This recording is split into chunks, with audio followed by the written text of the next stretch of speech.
This is Damian McNamara with Elsevier Global Medical News, and I'm at the Perspectives in Rheumatic Diseases meeting with Dr. Christopher Richland, who's the Director of Clinical Immunology at the University of Rochester in New York. Thank you for being with us, Dr. Richland.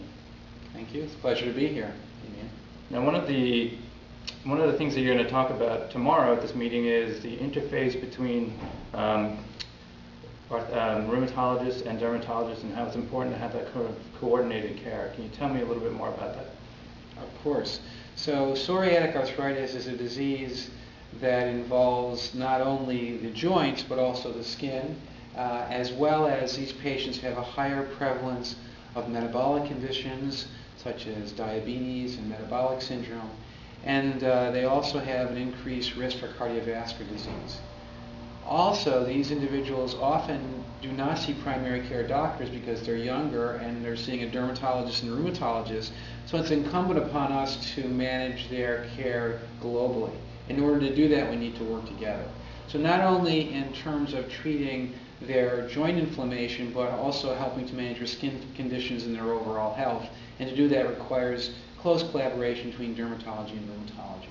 So for example, it's not uncommon for us to see patients in January in upstate New York who have psoriatic arthritis whose joints are doing fine but tend to have a flare of their skin disease.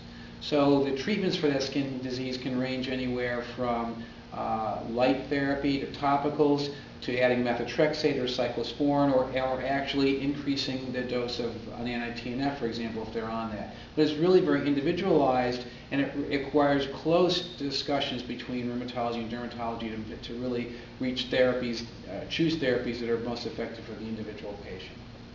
Okay, that sounds great. Can you give me an example of a particular patient, perhaps, without violating any sort of HIPAA regulations, that did well with this coordinated care approach?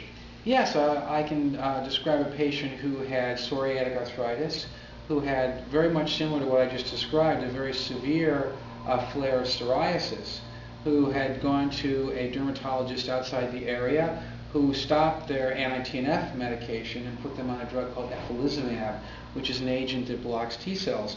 Regrettably, that drug does not do well for the arthritis. So this individual ended up having a severe flare of psoriatic arthritis to the point that they could not walk.